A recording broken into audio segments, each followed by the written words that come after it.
Hey everyone, it's Ben Hardy here, and in today's we'll be looking at the previous gen Sequoia. My wife and I are currently on the search for a 3-row vehicle, and this is one of the ones that both of us really like. Now, I picked out this particular one that is being provided to me by Doug Smith Mitsubishi here in American Fork. Link to the website in the description down below. But anyways, I picked out this particular one because it's got quite a few miles on it, and I was interested to see how well this generation of Sequoia holds up with some mileage. So let's take a look at it and see if it's something that my wife and I should continue to pursue.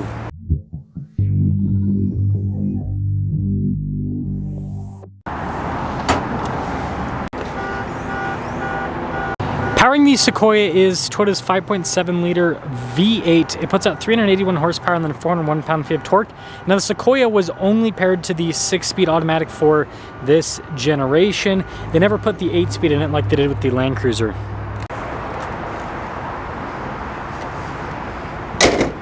Now before we move forward with me doing a look around on this Sequoia, if you want to see more videos just like this, then I recommend you subscribe because I post content every single day. Now this particular one is an SR5, so it's got stuff like fog lights, the chrome trim. I'm not sure what package we would get if we went for the Sequoia, but probably not SR5 just because of the cloth seats inside. This one's got aftermarket wheels. It doesn't look like it's been lifted or anything like that. It just looks like it's got aftermarket tires and wheels. And let's see the sizing on these. Yeah, 275, 65, 8. Yeah, those are definitely not any bigger than what you would see on a stock car. They do look pretty cool with the offset. You can see it kind of pokes out a little bit. Got these nice side steps. Taking a look at the side profile here. It's a Sequoia. They're not like the sexiest cars. I will say though, it's actually pretty cool to see that there's not too much. I mean, obviously I'm not going deep down in there, but it doesn't look like it's rusting or anything like that, which is good. Sometimes that can be a problem with some of the older Toyotas. This generation of Toyota didn't have as many issues because they're more plasticky. This is nice about the Sequoia.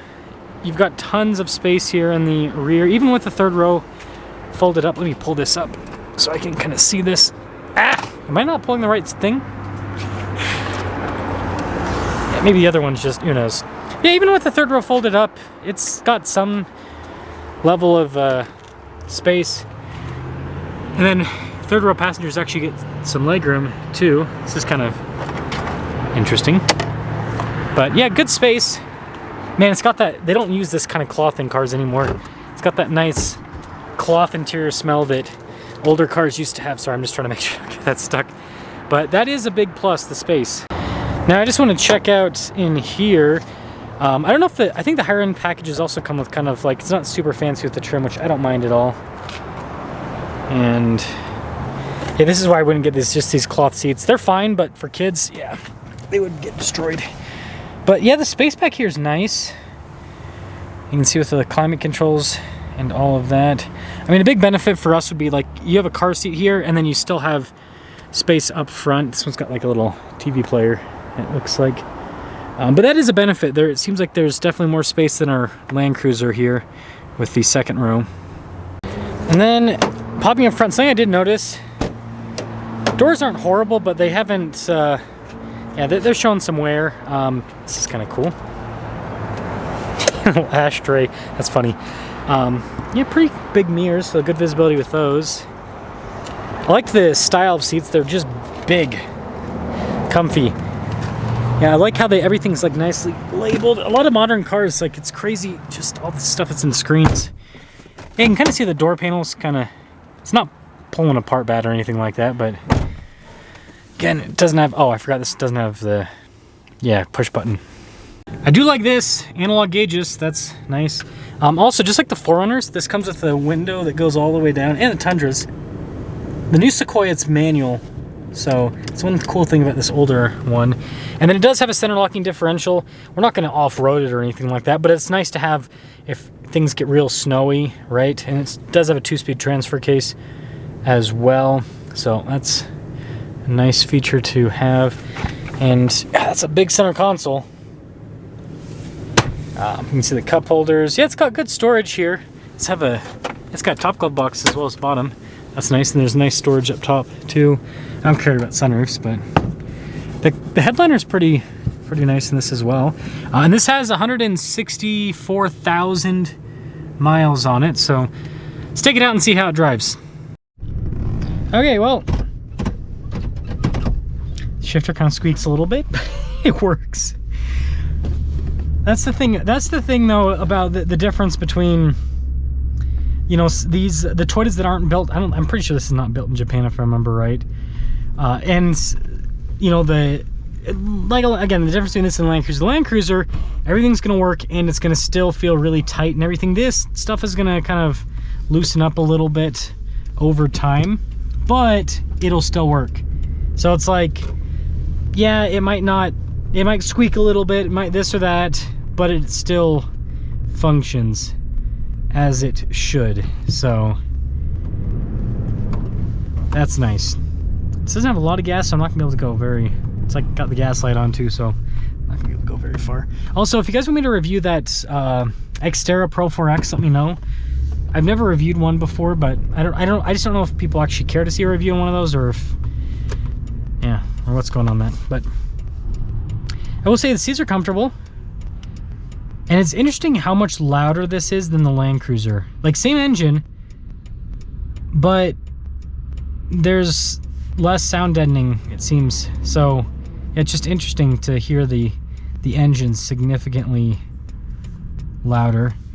And I will say this, it's crazy how, like, this feels sturdier and way more well built than a modern Sequoia. Like, it's not perfect by any means, but like the new Sequoia is so plasticky, and my wife and I did talk about one of those, but we hate the shelf situation, the third row situation, also not having, because the new Sequoia has a solid rear axle and a battery in the back. This is just independent rear suspension and no battery, and so it's flat all across, as you guys saw. So it's kind of like they conceded a lot of practicality to make the new Sequoia more off-road capable and to make it a hybrid as well. But yeah, they just don't make cars like this anymore. I really hope that we get, you know, obviously, you know, maybe some people like the bigger screen and all that kind of stuff in modern cars, and fair enough, I get that, but just cars used to be like this. Just shows, and this is a 2017, it just shows how things were better built just a few years ago than they are today.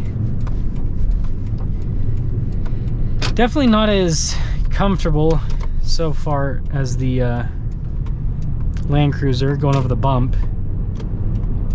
I know people are going to be annoyed that I'm making the comparison, but again, that's what my wife's been driving, is a 200 series, my 200 series. I gave her my car. It's a sacrifice you make when you're married.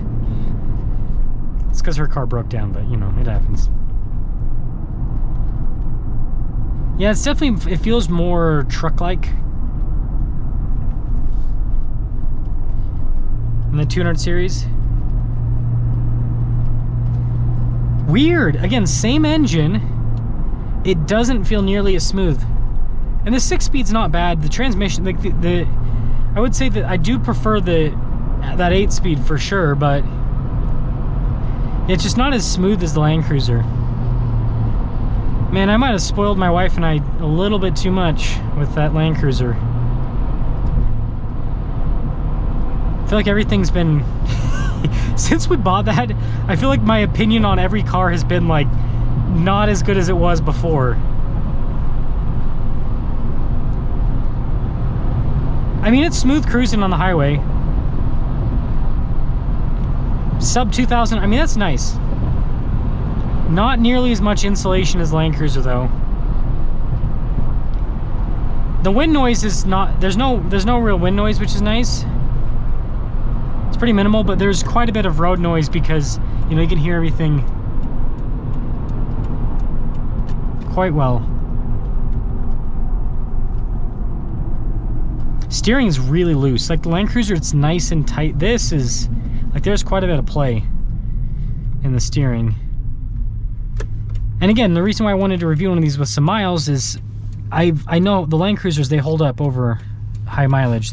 This I wanted to see kind of how it holds up. And so it seems like, from what I'm seeing so far, the Sequoia maintains the important stuff, right? The engine, the transmission, transfer case, all the reliability there is solid.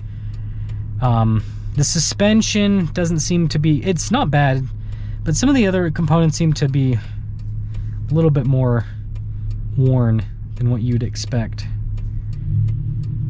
But again, it's for a I'll tell you again, I sold cars for years. Most cars at this mileage, modern cars, are dead.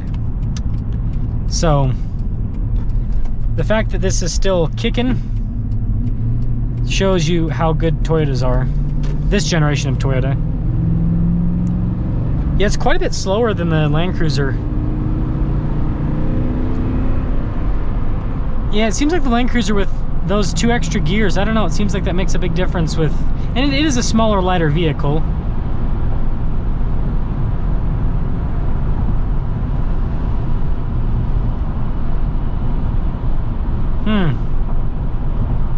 But I mean, again, for having almost 170,000 miles, this thing drives well, very, very well. You got to give it to Toyota. They did a darn good job with this generation. And the previous generation of Toyotas was even better with reliability, but this is still rock solid. Again, it's 2024, this is a 2017.